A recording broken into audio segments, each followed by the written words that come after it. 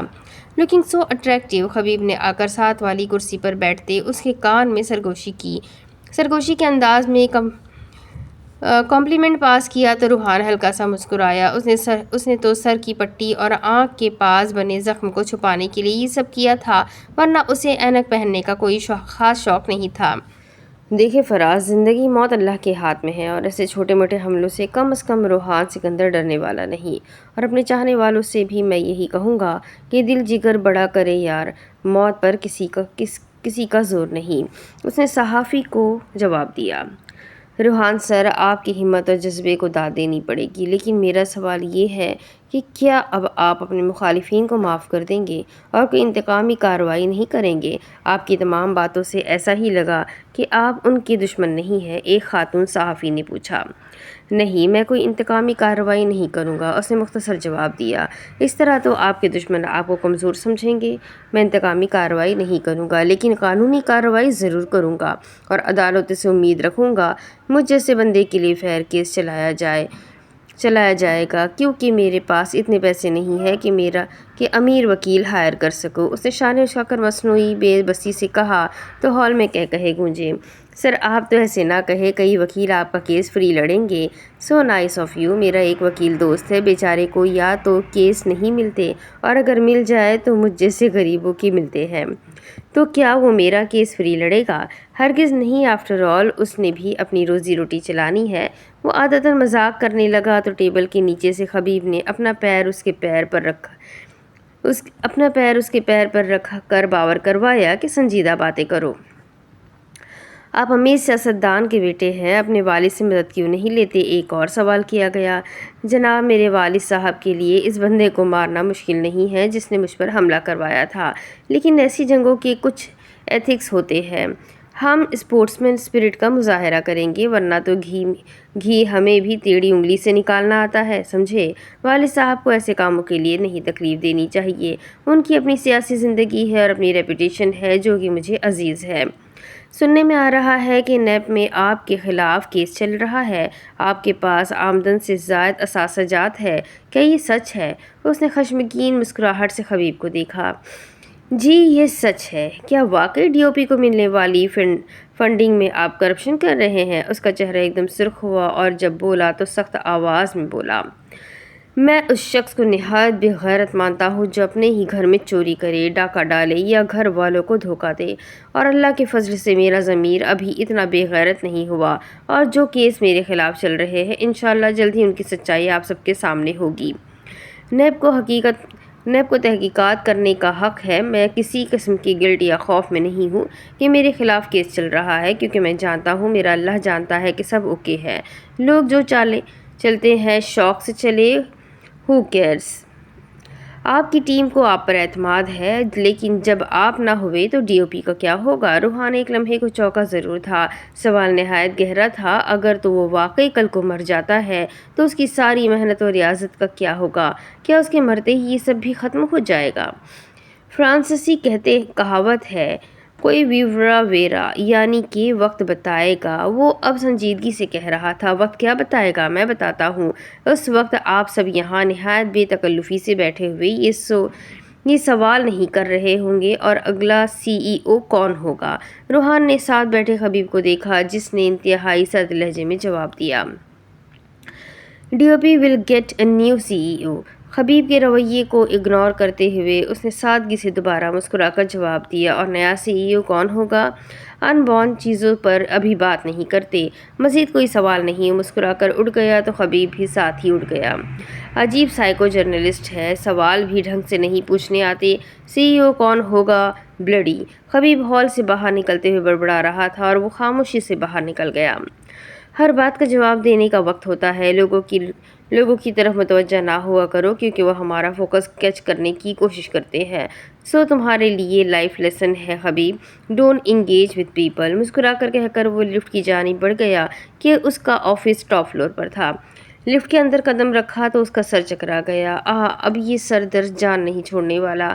اس نے اپنے سر کو بائیں جانب سے مسلا۔ دوسری طرف، نور اٹھو آشی، اسے تیسری مرتبہ جگانے آئی تھی جو اتوار ہونے کی وجہ سے ابھی تک سوئی ہوئی تھی۔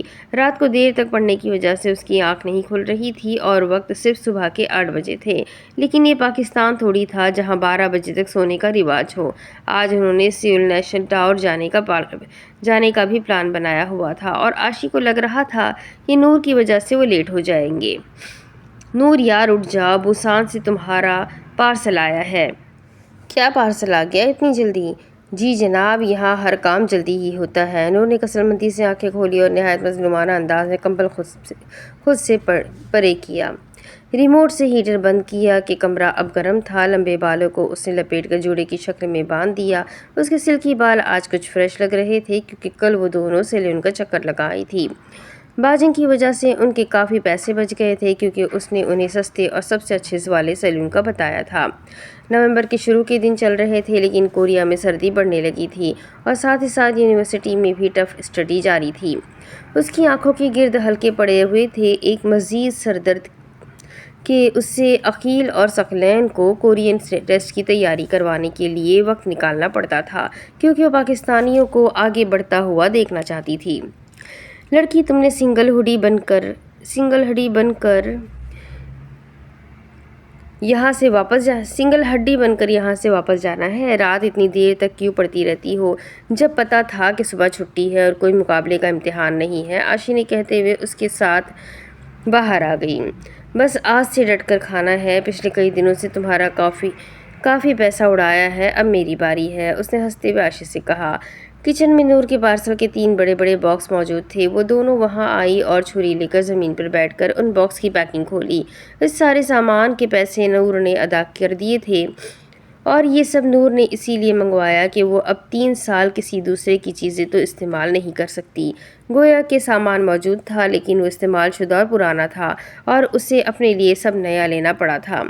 پہلا باکس کھولا تو اس کے اندر کچن کا مختلف سامان موجود تھا جیسے کافی میکر، سینڈوچ میکر، برنر، کافی مگ، سیریل کپ، پلیٹس، چمچ وغیرہ، اور ساتھ ہی کھانے پینے کا کافی سامان تھا جیسے بریک فاسٹ، سیریل، کافی بینز، چاپ سٹکس، چاکلیٹس، جیلیز، رامن نوڈلز اور کئی دوسری چیزیں تھیں۔ وہ سب آشی کو پکڑاتی گئی اور آشی وہ سب نور کے حصے کے 2 کیبنز میں رکھنے لگی۔ کمرے کے کیبنز میں بھی جگہ تھی لیکن نور نے باہر رکھنے کو ترجیح دی کہ سب استعمال کرے۔ باقی 3 بھی بس اپنی سرگرمیوں میں مصروف رہتی۔ ہاجنگ اور ہکاری یونیورسٹی کے ساتھ ساتھ پارٹ ٹائم جاب بھی کرتی تھی اور سیلینا کو جب وقت ملتا وہ ویڈیوز بنانے کے لیے کہیں نہ کہیں چلی جاتی۔ ان تینوں میں سے کوئی بھی نیند کا اتنا شوقین نہیں تھا، یہ صرف نور الفجر تھی، جب وقت ملتا تو سو جاتی۔ آشی بھی فری ٹائم میں پڑوسیوں کے ڈوم میں پائی جاتی لیکن نور کو کسی کے ڈوم میں جانے کا دل نہیں کرتا تھا۔ اگلا باکس کھولا تو اس کے اندر کچھ بیڈ شیٹس اور گرم کمبل تھے، ساتھ ہی ٹیبل لیمپ، بیڈ لیمپ اور فولڈڈ ٹیبل بھی تھا، اور ان سب چیزوں کی نور الفجر کو اپنے کمرے میں ضرورت تھی۔ نور کو سیول سے خریداری کرنے کا وقت نہیں ملا تھا اور دوسرا سیول میں باقی شہروں کی نسبت چیزیں زیادہ مہنگی تھی اور شاپنگ کے لیے ایک پورا دن درکار ہوتا۔ بوسان کے ایک اچھے اسٹور سے اس نے ضرورت کا سارا سامان آن لائن آرڈر کیا تھا اور کوریا میں آن لائن منگوائی گئی چیزوں کی کوالٹی کافی اچھی ہوتی ہے اور اگر کوئی چیز خراب آ بھی جائے تو وہ معذرت کے ساتھ اچھی چیز دے جاتے ہیں۔ تیسرے باکس میں کچھ کتابیں، اسکیٹنگ بورڈ اور coat, shirts, boots, joggers, slipper, cosmetics کا سامان وغیرہ موجود تھا۔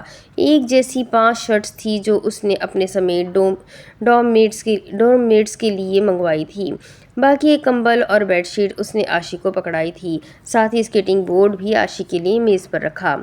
چلو آشی، اپنا سامان سمیٹو، پھر تیار ہو کر مریم کی طرف چلتے ہیں اور اسے بھی ساتھ لے کر چلیں گے۔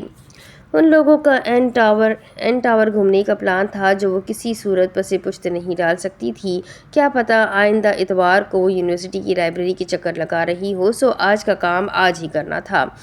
پہلے تو یہ بتاؤ، تم نے اتنا سامان مجھے کس خوشی میں دیا ہے؟ مجھے تو کسی چیز کی ضرورت نہیں ہے، اور اگر تم یہ سب مجھے دے کر یہ سمجھ رہی ہو کہ پچھلے تمام دنوں کا احسان اتار رہی ہو تو میری تیری یاری ختم۔ میں نے اپنی بہن سمجھ کر خوشی سے دیا ہے آشی، اب انکار کر کے میرا دل مت توڑنا، کیونکہ پچھلے کئی دنوں سے تم نے میری بہت مدد کی ہے اور یہ احسان نہیں اتار رہی بلکہ تمہیں فیملی سمجھ رہی ہوں۔ یہ دیکھو ذرا، یہ اوور کوٹ اور گرم سوٹ میں نے مریم کے لیے منگوایا ہے، اسے پسند آئے گا نا؟ آشی کو اوور کوٹ اسی لیے نہیں دیا کیونکہ اس کے پاس پہلے سے موجود تھے اور چند مزید وہ دسمبر میں لینا چاہتی تھی۔ نہ جانے کس بل گیٹس کی اولاد ہو جو اتنی شاہ خرچ ہو۔ ہاں جی، سکراتنی صاحبہ، اسے سب پسند آئے گا۔ نور ہنسی۔ اس نے جیلیز اور چاکلیٹس کے پیکس اٹھائے اور فریج میں رکھے اور جلد ہی باقی کا سامان سمیٹنے لگی۔ آشی جانے لگی تو اس کے پیر کے قریب ایک ریپر گرا ہوا تھا، 2.5 لاکھ وون۔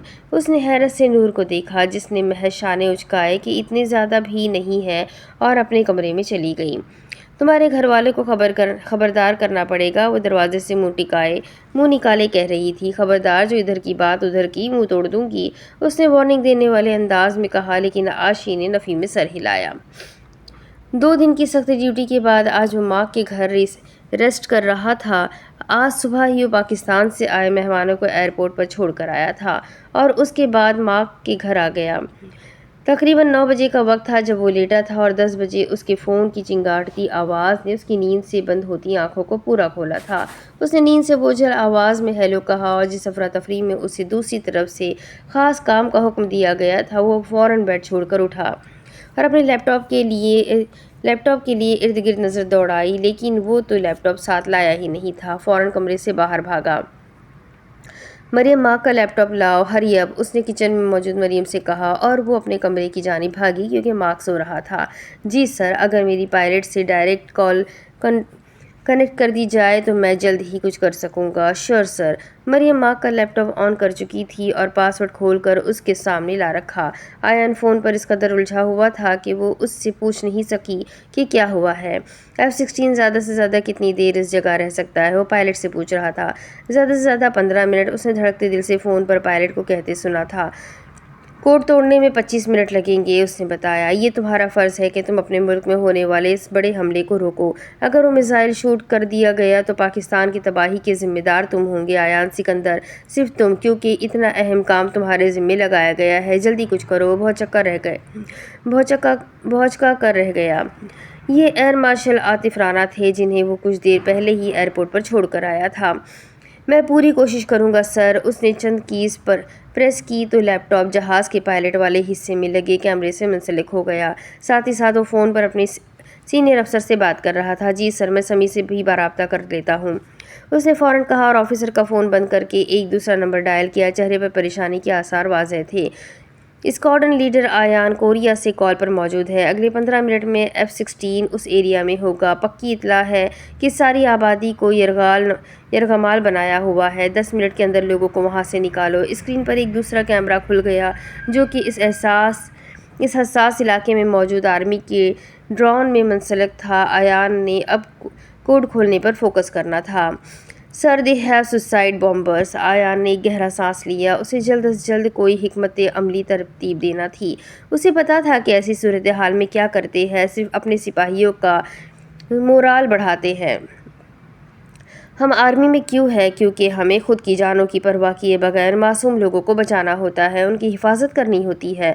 ہم عام لوگوں کے لیے ہی خاص بنے ہوئے ہیں۔ تمہارے پاس 8 ویل ٹرینڈ سولجرز ہیں اور تم ان کے لیڈر۔ ایک لیڈر نہ خود ڈرتا ہے اور نہ اپنے سے نیچے والوں کو ڈرنے دیتا ہے۔ لیڈر کا کام اپنے لوگوں کو مستحکم کرنا ہوتا ہے، انہیں مشن یاد دلانا ہوتا ہے۔ تم اس مشن میں فیل کیسے ہو سکتے ہو سمی؟ جب اللہ کی مدد ساتھ ہے تو سوسائڈ بامبرز بھی تمہارا کچھ نہیں بگاڑ سکیں گے۔ لیپ ٹاپ اسکرین پر ایک طرف اسے F-16 کا اندرونی منظر نظر آ رہا تھا اور دوسری طرف ایک بار کوڈ جس پر کوڈ لکھنا تھا۔ اس علاقے میں اینٹی ایئر کرافٹ کا جیمر لگا ہوا تھا جس کی وجہ سے F-16 وہاں نہیں جا سکتا تھا، اور بیک وقت وہ سمی سے بھی رابطے میں تھا اور اسے سمجھانے کی کوشش کر رہا تھا۔ Make a trap for them, اس نے اگلا حکم دیا۔ What's your plan sir? Divide and rule, نظر اسکرین پر جمائے ہوئے مضبوط لہجے میں بولا۔ اس ایک جملے میں ہی ساری کہانی چھپی ہوئی تھی۔ اس نے طاقت کا ایک اہم اصول بتایا اور سمجھنے والا سمجھ گیا تھا۔ انفارمیشن ریسیوڈ سر، صرف 10 منٹ سمیت، 10 منٹ۔ اس نے فون بند کر کے ٹیبل پر رکھا۔ مریم ماں کو جگاؤ پلیز۔ مریم ایک لمحے کی دیر کیے بغیر ماں کو جگانے بھاگی۔ ملک کی حفاظت، اگر وہ میزائل شوٹ کر دیا گیا تو پاکستان کی تباہی کے ذمہ دار تم ہوں گے ایان سکندر، یہ تمہارا فرض ہے۔ اپنے امتحان کے لیے تیار رہنا gentleman, first and last chance. اتنا اہم کام تمہارے ذمہ لگایا گیا ہے، جلدی کچھ کرو۔ Live together, fight together, rise together, die together, be unite. سب کچھ گڑمڑ ہونے لگا۔ اسے وقت دوڑتا ہوا محسوس ہونے لگا تھا۔ اس کے ہاتھ لیپ ٹاپ کی پیڈ پر تیزی سے حرکت کر رہے تھے۔ کوڈ توڑنا تھا اور نیا پاس کوڈ بنانا تھا، اور اسے وقت کم دیا گیا تھا۔ آدھا وقت گزر چکا تھا اور انٹر دا کوڈ والا حصہ ابھی تک خالی تھا۔ وہ خود کو فوکسڈ رکھنے کی کوشش کر رہا تھا کہ وہ یہ کام کر سکتا ہے۔ علم و عمل، جہاد مسلسل۔ Knowledge and practice, the continuous struggle. کیا چل رہا ہے یہ سب؟ مارک اس کے پیچھے آ کھڑا ہوا اور لیپ ٹاپ اسکرین کو دیکھتے ہوئے استفسار کیا جیسے کچھ سمجھ آ گئی ہو۔ کال لاگ سے سر عاصم کا نمبر ملا۔ نظریں ہنوز اسکرین پر جمی ہوئی تھی۔ تمہارے ذمہ کیا کام ہے؟ Enter the code then lock F-16 at the target. Mark نے سمجھ کر سر ہلایا اور اس کا فون لے کر سر عاصم کا نمبر ملایا۔ ایان کے ماتھے پر پسینے کے ننھے ننھے قطرے نمودار ہونا شروع ہو گئے تھے۔ وہ خوفزدہ نہیں تھا، لیکن اپنے لوگوں کی موت کا سبب نہیں بننا چاہتا تھا۔ وہ اپنے ملک میں نہیں تھا، پر اپنے لوگوں کی حفاظت کرنا چاہتا تھا، کیونکہ وہ سب پاکستانی تھے، اس کے ملک کے لوگ، اس کے پاکستان کے لوگ۔ وہ کال نہیں اٹینڈ کر رہے۔ مارک نے 2-3 مرتبہ کال کرنے کے بعد اسے بتایا، ٹرائی اگین۔ اس نے مختصر سا اسی پوزیشن میں کہا، شرٹ کے آستین موڑے ہوئے، ماتھے پر بکھرے بال اور کرسی پر آگے کو ہو کر بیٹھا ہوا ایان بظاہر پرسکون لگ رہا تھا، لیکن وہ پرسکون نہیں تھا۔ مارک نے پھر سے کال نہ اٹھانے کا بتایا۔ ڈیم اٹ، سر عاطف رانا کا نمبر ملا۔ وہ جلدی سے بولا، اوکے ڈونٹ پینک۔ مارک نے فوراً اس کے کہے پر عمل کیا۔ مارک نے ایئرپورٹس اسے تھمائے، جسے ایان نے فوراً اپنے کان میں اڑسایا۔ کال مل گئی۔ ایان نے اپنا پلان سنایا، جس سے سخت اختلاف کیا گیا کہ اتنے رسکی ایریا میں سارے سولجرز کو بھیجنا حماقت ہے۔ انشاءاللہ سر، ہمارے لڑکے سویلینز کو بچا لیں گے اور خود بھی بحفاظت نکل آئیں گے، اس نے امید سے کہا۔ دوسری طرف موجود آفیسرز مطمئن نہیں ہوئے تھے، لیکن انہیں آج ایان سکندر پر یقین کرنا ہی تھا کہ آج کا خاص مشن اس کو دے دیا گیا تھا۔ ہاں، اس وقت وہ ڈیسیژن میکر تھا اور رسک لے چکا تھا۔ نور الفجر نے صحیح کہا تھا، کبھی کبھی زندگی میں جلد فیصلہ لینا پڑتا ہے۔ وہ تیار تھا۔ اللہ ہماری ٹیم کی حفاظت کرے۔ اس نے ہاتھ پر کچھ نمبر لکھے اور ان کی کیز غور سے F-16 کے اندر لگی کیز سے میچ کرنے لگا۔ فون پر دوسری طرف سے مزید کچھ کہا گیا۔ ایز یور آرڈر سر، وہ پرعزم انداز میں بولا۔ مریم ایک پیپر لاؤ۔ وہ جو خاموشی سے ساری کارروائی دیکھ رہی تھی، اس کے بے جان وجود میں فوراً حرکت ہوئی اور وہ ایان کے لیے کاغذ لے آئی۔ ایان نے اسکرین کو دیکھا جہاں اب کچھ ہندسے جگمگا رہے تھے۔ اس نے وہ سب ہندسے فوراً کاغذ پر گھسیٹے۔ کنیکٹ کال وتھ سمی۔ اس علاقے میں اینٹی ایئر کرافٹ میزائل تھے اور ایان کو وہ کوڈ توڑنا تھا تاکہ F-16 وہاں داخل ہو کر باقی کا کام کر سکے۔ دیے گئے وقت میں سے اس کے پاس صرف 2 منٹ مزید بچے تھے اور جہاز خطرے کا بزر بجا رہا تھا۔ اس نے کاغذ پر لکھے ہندسے بار کوڈ میں ڈالے اور انٹر کا بٹن دبا دیا۔ اس نے دعا کی کہ سمی نے لوگوں کو بچا لیا ہو۔ F-16 کی ونڈ اسکرین سے ٹارگٹ واضح ہو چکا تھا۔ اس کے چہرے پر بے بسی اور ندامت تھی۔ کیا سب ایسے ختم ہونا تھا؟ وقت آخری چند سیکنڈ چل رہے تھے جب اسے سمی کی آواز آئی، سر بلڈنگ کی چھت پر 2 بچے ہیں، F-16 کو روکے۔ اس کی ہاپتی کاپتی آواز آئی تھی اور آیان کو لگا تھا کہ وہ اگلا سانس نہیں لے سکے گا۔ Don't shoot the target, I repeat don't shoot the target, وہ چیخ کر بولا۔ لیپ ٹاپ کی اسکرین پر ٹارگٹ اور طیارہ دونوں نظر آ رہے تھے۔ وہ اپنا جملہ بار بار دہرا رہا تھا، لیکن F-16 آج آگے ہی بڑھتا جا رہا تھا۔ شاید وہ کبھی کام مکمل کیے بغیر واپس نہیں جاتا تھا۔ آج اسے جانا پڑے گا۔ آیان سکندر کے کہنے پر اپنے فوجیوں کی زندگی کی خاطر don't shoot the target, I repeat don't shoot the target, وہ ہذیانی انداز میں بولا، اور F-16 نے اپنا راستہ بدل لیا۔ اس نے میزائل نہیں پھینکا۔ سمی، ہر حالت میں دونوں بچوں کو اس بلڈنگ سے نکالو، ہری اپ، وہ ہانپتے ہوئے بولا، جس سے لمبی مسافت طے کر کے آیا ہو۔ اس کا سانس پھولا ہوا تھا۔ مارک قریب شوق کے عالم میں کھڑا یہ ساری کارروائی دیکھ رہا تھا۔ مریم کا چہرہ بھی حق تک سا تھا، جیسے جو ہو رہا ہے اسے سمجھ نہیں آ رہا۔ آیان کا رابطہ سمی سے کٹ گیا۔ اس کی کال دوبارہ آئی تو مارک نے اس کے کان سے ایئرپورٹ نکال لیا اور اس کا فون بند کیا۔ تم یہاں اتنی دور بیٹھ کر اتنا رسکی مشن نہیں ہینڈل کر سکتے۔ اب جو ہوتا ہے خدا پر چھوڑ دو، مارک نے اسے سمجھایا۔ شٹ اپ مارک، میں اپنے ملک کو ایسے نہیں چھوڑ سکتا۔ اس کے ہاتھ سے فون واپس لیا نہیں بلکہ جھپٹا تھا۔ وہ اب کنٹرولر تھا۔ پائلٹ اس سے ڈائریکشن پوچھ رہا تھا کہ ہمارے سپاہی اس جگہ سے کتنی دور ہے اور میزائل کہاں پھینکنا ہے۔ نارتھ 36-38-21، آیان نے فوراً کہا۔ ایسٹ 40-45-30-13۔ اس کے بعد اس نے اونچائی، ٹارگٹ کی جگہ اور لیزر کوڈ بھی بتا دیا۔ کنفرم، پیغام کو سن لیا گیا اور دوبارہ 1 منٹ کا وقت دیا گیا۔ وہ وقت کو روک دینا چاہتا تھا، کسی بھی طرح کچھ بھی کر کے، صرف چند لمحوں کے لیے ہی صحیح۔ وہ ہر چیز کو ساکن کر دینا چاہتا تھا، لیکن اپنی ٹیم اور لوگوں کی جان بچانا چاہتا تھا۔ سر 30 سیکنڈ ہے، ہم بلڈنگ سے دور ہو رہے ہیں۔ اللہ تم لوگوں کا حامی و ناصر ہے۔ اس نے اسکرین پر چلنے والے ٹائمر کو دیکھا اور ٹارگٹ کو دیکھا۔ وقت صرف 20 سیکنڈ کا وقت رہ گیا تھا۔ Target lock. فضا میں ایک سناٹا سا چھا گیا۔ اسکرین پر ٹارگٹ نظر آنے لگا۔ ٹارگٹ کے گرد سرخ دائرہ بن رہا تھا۔ وہ خاموشی سے لیپ ٹاپ کی اسکرین کو دیکھ رہا تھا۔ اگر وہ اس مشن میں فیل ہو جاتا ہے تو ساری زندگی خود کو معاف نہیں کر سکے گا۔ پائلٹ نے کاؤنٹ ڈاؤن شروع کر دی، نہ جانے وہ وارننگ تھی یا اطلاع۔ Approaching the target 10۔ ٹارگٹ قریب ہوتا جا رہا تھا اور نہایت واضح تھا۔ 9۔ صاف شفاف شیشے جیسا سامنے نظر آتا۔ 8۔ فون لائن کٹی نہیں تھی لیکن خاموش ہو گئی تھی۔ 7۔ اسے محسوس ہوا فضا میں آکسیجن کی کمی ہو رہی ہے اور اس کے دل کی دھڑکن بند ہو رہی ہے۔ 6۔ ڈور بیل کی آواز سے اس نے خوف سے سر اٹھا کر مارک کو دیکھا۔ 5۔ پائلٹ کے طیارے کی اونچائی میں کمی ہونے لگی۔ 4۔ ہری اپ، بالوں میں ہاتھ پھیرتے ہوئے اس نے روحان سی آواز میں کہا، کیونکہ اسے ابھی تک یقین نہیں ہوا تھا کہ سمی نے بچوں کو نکال لیا ہے یا نہیں۔ 3۔ مریم دروازہ کھولنے باہر گئی اور مارک نے بھی کاؤنٹ ڈاؤن پر نظر رکھتے ہوئے آیان کے کندھے پر ہاتھ رکھا۔ 2۔ وہ ٹیبل پر ہاتھ رکھے لیپ ٹاپ کے اوپر جھکا، جیسے سہارا لینے کی کوشش کر رہا ہو۔ مریم کے ساتھ نور الفجر راشی اندر آئی، لیکن ان دونوں کو شوق اور سکتے میں کھڑا دیکھ کر ٹھٹک کر رک گئی۔ آیان اور مارک نے ان کی طرف دیکھا تک نہیں۔ آیان نے گہرا سانس لے کر آنکھیں بند کی تو دائیں آنکھ سے آنسو کا قطرہ اس کے گال پر بہہ گیا اور یکدم جیسے ہر جگہ دھماکے سنائی دیے، اتنی آواز سے جیسے کانوں کے پردے پھاڑ کر نکلی ہو۔ دھماکے کی آواز پر تینوں لڑکیوں نے زبردست اجتماعی چیخ ماری تھی۔ آشی تو ہاتھ سر پر رکھ کر زمین پر بیٹھ گئی تھی۔ نور نے آیان کو دیکھا، جس کی پوزیشن میں ذرا فرق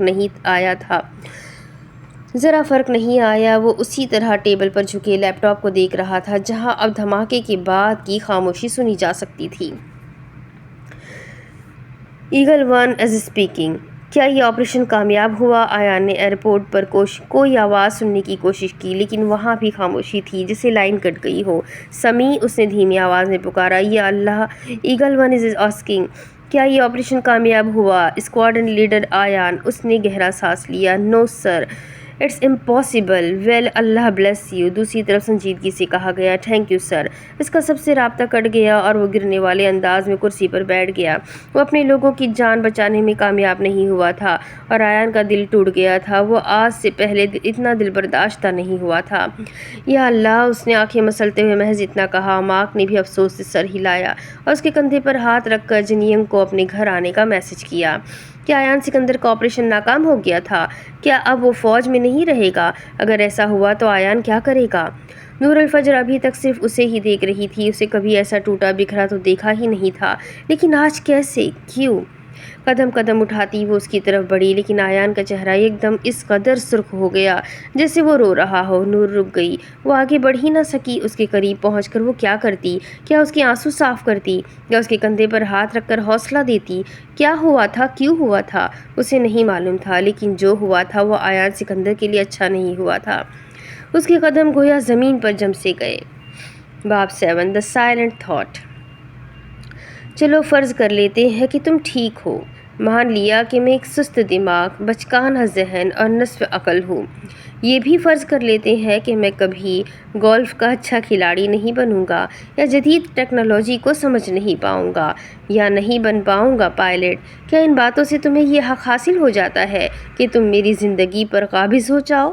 اگر میں کوئی اور ہوتا، اگر تم کوئی اور ہوتے تو ہم دوست ہو سکتے تھے. ہم اعتراف کر سکتے تھے کہ ہم کتنے احمق ہیں. شائلاک جیسے بے وقوف. لیکن کیا بے وقوف دل نہیں رکھتے؟ انہیں روزگار کی ضرورت نہیں ہوتی؟ ان کی آنکھیں آنسوؤں سے نہیں بھرتی؟ نامعلوم. لاہور شہر میں اس وقت سحر طلوع ہو رہی تھی. ڈی او پی کی شان سے کھڑی مغرور عمارت روشنیوں میں نہائی ہوئی تھی. اندر باہر ہر طرف روشنیوں کا سما تھا. لیکن گراؤنڈ فلور اور اس سے اوپر کے سارے فلورز میں کوئی موجود نہیں تھا. سب لوگ بیسمنٹ میں بنی مسجد کے ہال میں موجود تھے. جنہوں نے نماز پڑھنی تھی وہ پڑھ کر فارغ ہو چکے تھے اور اب چائے کا دور چل رہا تھا. لیکن روحان سکندر سامنے ٹیبل پر پڑا 5واں کافی کا مگ اٹھا رہا تھا. زینب اندر ہی اندر کڑ رہی تھی کہ کیوں اپنے باس کے لیے کافی بنا کر لے آتی ہے. اس وقت تو نماز ہال نہیں بلکہ کمبائن اسٹڈی روم لگ رہا تھا جہاں ہر جگہ جیسے مشینیں کام کر رہی ہو. کوئی لیپ ٹاپ کی اسکرین کو گھور رہا ہے تو کسی کے ہاتھ کی پیڈ پر تیز تیز چل رہے ہیں. کوئی فائلز تھامے ان کے روگردانی کرنے میں مصروف تھا تو کوئی ڈسکشن میں مصروف تھا.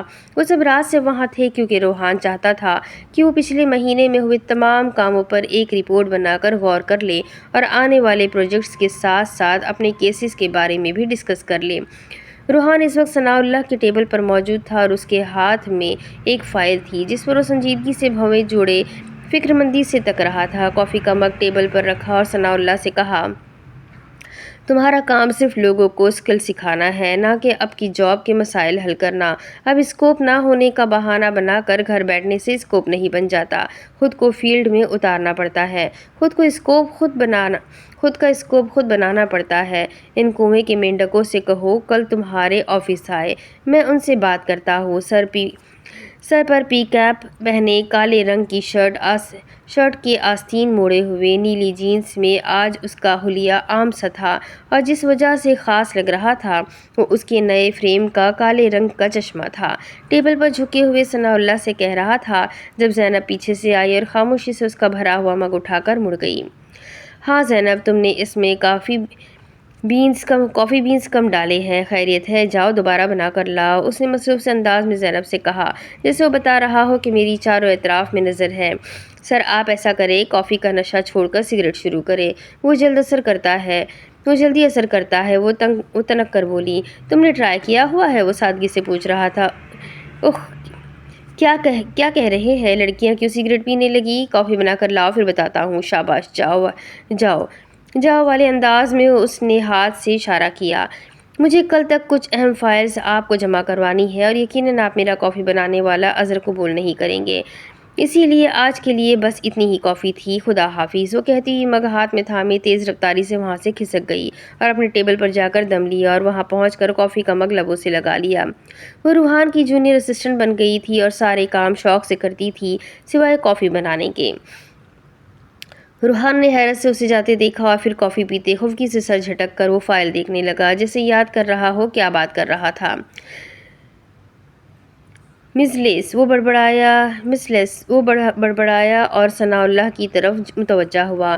چھوڑو اسے، تم اگلے پیج کی تیاری کرو اور صرف اتنا کام کرو جتنی تمہاری ذمہ داری ہے۔ جاب وغیرہ کے مسائل کا میں حل نکالتا ہوں، ثناء اللہ سے کہہ کر وہ آگے بڑھا۔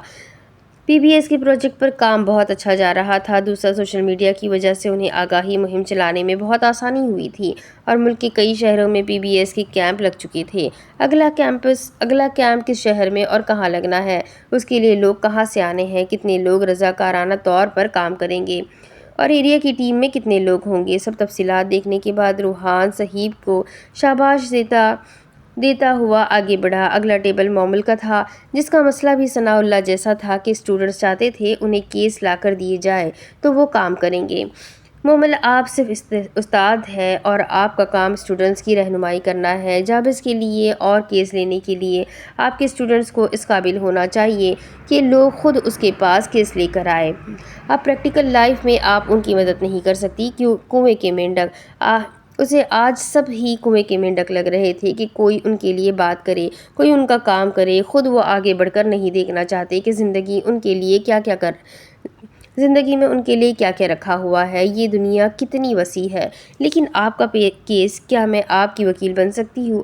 اس کا کیس وہ تو بھول ہی چکا تھا۔ نو آفینس، وہ سنجیدگی سے کہنے لگا، آپ مجھے بہت مہنگی پڑیں گی۔ پھر وہ ہنسا جیسے شائستہ طور پر منع کر رہا تھا، کیونکہ مومل اس کا کیس بغیر پیسوں کے لڑتی۔ سر، آپ کے لیے ڈسکاؤنٹ رکھوں گی لیکن فیس لوں گی۔ بہت بہتر، اپنی فیس کا میسج کر دیجیے گا، مجھے یاد نہیں رہے گا۔ آج ہی آپ کے اکاؤنٹ میں فیس ٹرانسفر کروا دوں گا، اس کے بعد کیس ڈسکس کروں گا۔ دراصل فیس پیسوں کی صورت میں نہیں لے رہی، آپ ڈی او پی کی ٹیم کے ساتھ میرے گھر میں لنچ پر انوائٹڈ ہیں، بس وہاں آ جائیں اور سمجھے فیس ہو گئی۔ ناٹ پاسبل مومل، آپ اب سب اپنا کام اچھے سے کرتے رہے ہو، ماشاء اللہ۔ آپ لوگوں کے پاس ابھی ہینگ آؤٹ کا وقت ہے، انجوائے، پر میں بالکل بھی کہیں جانے کی پوزیشن میں نہیں ہوں۔ وہ واقعی اتنی چھٹیوں کے بعد خود کو بہت پیچھے دیکھ رہا تھا۔ سر، آپ یہ دعوت ادھار رکھ لیں، جب آپ فری ہوں گے باقی سب بھی تبھی ساتھ چلیں گے۔ ایک تو تم لوگ مجھے باس کے بجائے دوست سمجھتے ہو، میں نہیں گیا تو قیامت نہیں آئے گی۔ آپ لوگ اپنا پلان کینسل مت کریں۔ اس کا مطلب آپ آئیں گے؟ وہ پرجوشی سے بولی۔ باس سے پوچھا مت کرو کہ کیا آپ کو دعوت پر بلا سکتی ہوں، بلکہ انہیں بتایا کرو اور ساتھ میں لالچ دیا کرو کہ دعوت پر ہر چیز بنانے میں کوکین کی خاصی مقدار استعمال کی جائے گی۔ خبیب ہنستا ہوا آیا اور روحان کے کندھے پر ہاتھ مارا، جس سے وہ تھوڑا غیر آرامدہ ہوا، جس میں ابھی تک آرام نہیں آیا تھا۔ ہم دونوں بہت فنی لگ رہے ہیں، خبیب ہنسا۔ روحان نے بس ایک نگاہ اس پر ڈالی۔ اس کا چھٹیوں کا سارا کام کور تھا، اسی لیے وہ چل تھا، لیکن روحان کا کام ڈبل ہو چکا تھا۔ اور ایسا ڈی او پی کی ساری ٹیم کہہ رہی ہے، خبیب نے مزید کہا۔ تم کل قبائلی علاقوں میں جا رہے ہو؟ روحان کو یاد آیا۔ جی جناب۔ تمہیں ٹاک شوز میں کیا تکلیف ہے؟ آرام سے گھنٹہ ایک پاکستان کی سیاست پر بات کرو، تبصرے لو، مختلف پارٹیوں کو لڑواؤ اور بس بات ختم۔ یہ ہر دوسرے دن میرا خرچہ کروانا ضروری ہوتا ہے؟ فکر مند تھا لیکن بظاہر خفگی سے کہہ رہا تھا۔ پہلی بات یہ کہ میں اپنے خرچے پر جاؤں گا، دوسری بات یہ کہ ہماری عوامی ٹی وی نیوز پر اندھا اعتماد کرتی ہے۔ ہمارا میڈیا عوام کو ہی دکھاتا ہے جو وہ دیکھنا چاہتے ہیں۔ کیسا ہوگا اگر میں انہیں سوچ کا ایک نیا سرا تھما دوں؟ مثلاً زینب ادھر آؤ۔ اس نے دور کھڑی زینب کو آواز لگائی، جو منہ بسورتی ہوئی ان تک آئی۔ اسے خبیب بالکل بھی پسند نہیں تھا، کیونکہ اسے وہ بہت شوخا لگتا تھا، ہر وقت اس کے باس کے سر پر موجود۔ کل ہم ایک پروجیکٹ پر بات کر رہے تھے، قبائلی علاقات کی عورتوں کو خود مختار کرنے کے بارے میں۔ میں نے اس پر کام مکمل کر لیا ہے، کیونکہ مجھ میں بھی باس والے جراثیم پیدا ہو گئے ہیں اور میں بھی لیٹ نائٹ آؤل بن گیا ہوں۔ خیر، پروگریس یہ ہے کہ ہم کل ہی وہاں جا کر چند ایک گھروں میں بات کریں گے۔ ساری تفصیلات میں نے محترمہ زینب کو میل کر دی ہے، اگر تو ممکن ہوا۔ وہ اسے بتانے لگا اور آخر میں زینب سے کہا، وہ پٹھان لوگ ہیں اور اپنی عورتوں کو کبھی ایسے کام کرنے نہیں دیں گے، اس لیے ان علاقوں کے لیے جو بھی پلان ہے اسے تبدیل کر دو یا سرے سے ختم ہی کر دو۔ روحان نے سنجیدگی سے اس کی بات کاٹی۔ جانے میں حرج ہی کیا ہے؟ وہاں کے حالات اچھے نہیں ہیں، وہاں نیشنلسٹ موومنٹ چل رہی ہے، فوج شاید وہاں تک نہ جانے دے۔ اللہ پر بھروسہ رکھے روحان بھائی، اگر کسی غائب دماغ انسان نے گولی چلا بھی لی تو وہ مجھے بچا لے گا، اور وہاں پہنچنا کیسے ہے میں نے سب سیٹ کر لیا ہے۔ بکواس کروا لو تم سے، زینب جو پلان ہے پہلے مجھے دکھا لو۔ اس نے خبیب کو اگنور کر کے زینب سے کہا۔ زینب یس باس کرتے وہاں سے چلی گئی۔ پاکستان کی تقریباً 48% آبادی عورتوں کی ہے۔ مجھے سمجھ نہیں آتی کہ ہمارے مرد ان عورتوں کو دنیا کیوں نہیں دیکھنے دیتے، کنویں کا مینڈک بنا کر رکھا ہوا ہے، کیوں خود سے آگے بڑھتا ہوا برداشت نہیں کر سکتے۔ خبیب اونچی آواز سے کہہ رہا تھا۔ کل سے کنویں کے مینڈک کی کہانی سننے کے بعد سب کی زبان پر یہی چڑھا ہوا تھا، کیونکہ ایک مرد دوسرے مرد کو جانتا ہے۔ روحان نے سنجیدگی سے کہا۔ زینب نے چند پرنٹڈ پیپرز روحان کو تھمائے۔ سب مرد بے غیرت تو نہیں ہوتے روحان سر، ہمیں اپنی ماں بہنوں کی عزت کی پرواہ ہے تو باہر کی عورت کی اس سے زیادہ پرواہ ہے۔